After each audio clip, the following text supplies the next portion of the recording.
Have you ever wondered what fate awaits a man who spends his entire life chasing gold, only to die because of it? The tale of Marcus Licinius Crassus is not only about the defeat of an army, but also about the destruction of a soul consumed by ambition. He was the wealthiest man in Rome, owner of vast estates, houses, and even entire neighborhoods. His coffers overflowed with riches, yet his heart remained restless.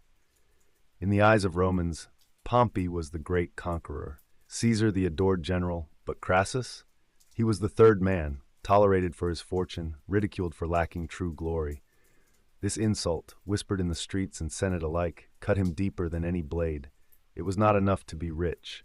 He yearned to be remembered, to rise above the sneers and carve his name into eternity. And before we descend into this grim story, let me remind you, subscribe now so you never miss history's darkest warnings. Ambition is a dangerous fire. For Crassus, it burned brighter than reason.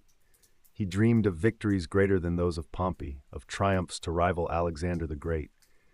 His eyes turned eastward, toward Parthia, a kingdom glittering with wealth, feared by few Romans and underestimated by most. To conquer it would be to secure not just treasure, but immortality. Warnings came from allies, scouts, and even fellow Romans. The deserts were merciless, the Parthian cavalry unmatched, but Crassus ignored them all. To him, caution was cowardice. Pride and greed drowned out every voice of reason. He raised his legions, not for Rome's safety, but for his own name.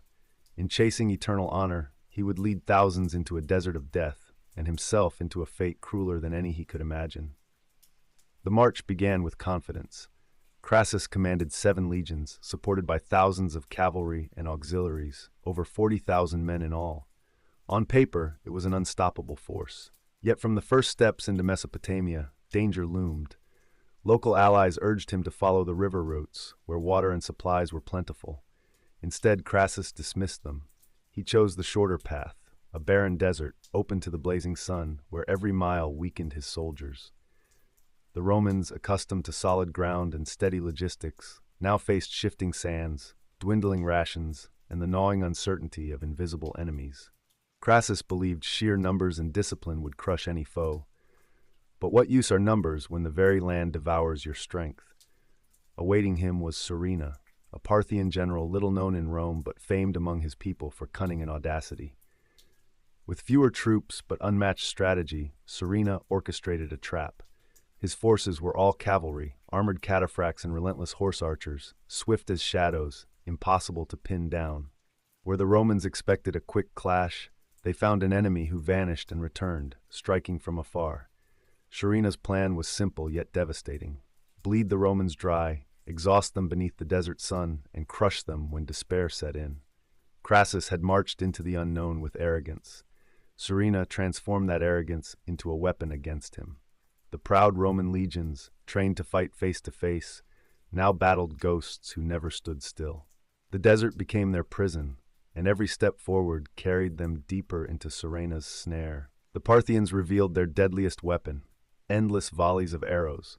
Their horse archers circled the Romans like wolves around wounded prey, loosing shafts from every direction. The Roman shields, strong against short bursts, buckled under the rain that never stopped. Surena had prepared wagons laden with spare arrows, ensuring his cavalry would never run dry. To the legionaries, it was a nightmare without pause. The desert sun blazed overhead, thirst gnawed at their throats, and the whistling of arrows became the rhythm of death. Formations held, but morale cracked. Some soldiers wondered aloud, how do you fight an enemy who never lets you close? Every wound, every fallen comrade reminded them that their commander's pride had led them here.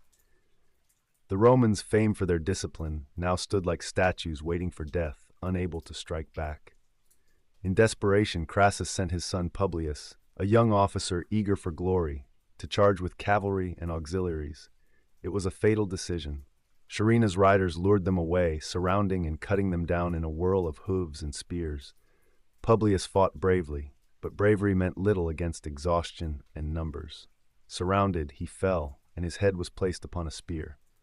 When the Parthians carried it back to the Roman lines, a wave of horror swept through the legions. Crassus, the ambitious father, saw his son's severed head held aloft by mocking enemies. No words could describe the collapse in his spirit. For the soldiers, their leader's grief mirrored their own despair. Was this campaign for glory or for doom? In that moment, the legions felt not the certainty of Rome, but the shadow of inevitable ruin. As the day ended, what remained of Crassus's army staggered toward the town of Carrhae. The desert night was bitterly cold, a cruel contrast to the burning sun they had endured. Men collapsed on the march, weapons slipping from numb fingers. The once proud Roman legions, symbols of order and might, were now a broken column of shadows. Fear gnawed louder than hunger, louder than thirst. Some whispered prayers to forgotten gods, others cursed Crassus for leading them into this wasteland. By torchlight, the soldiers' faces looked like masks of death, haunted, hollow, and weary. The retreat was not simply a military withdrawal, it was the crumbling of a dream. Rome's banner still fluttered, but its meaning had withered in the desert wind. What glory remained for Crassus when his men had no faith left to follow him? Desperate to salvage dignity, Crassus agreed to meet with Serena under the pretense of peace talks. Advisors begged him to reconsider, warning that Parthian promises could not be trusted. Yet pride, grief, and exhaustion drove him forward.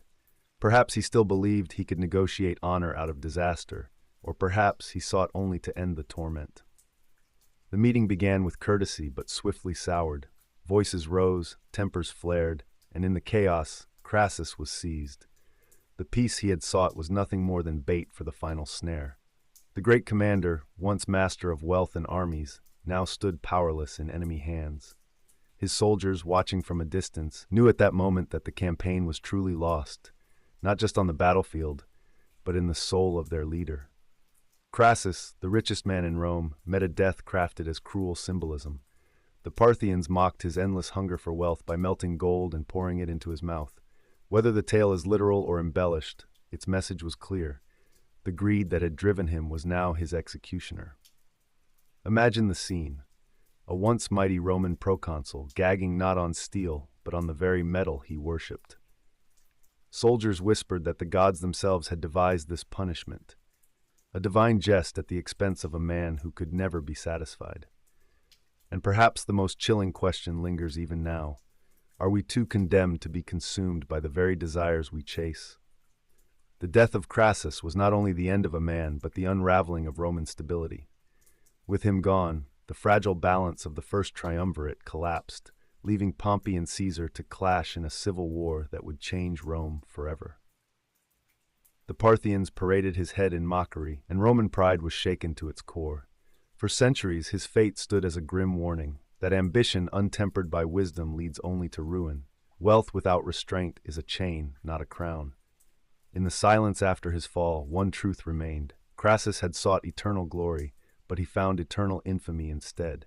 And so his story endures, not as a triumph to be envied, but as a cautionary tale whispered across the ages, reminding us that the pursuit of gold can end not in power, but in fire. The story of Marcus Licinius Crassus is more than a tale of war. It is a mirror reflecting the dangers of unchecked desire. As the wealthiest man in Rome, he already possessed more than most could dream of, yet his hunger for glory blinded him to reason.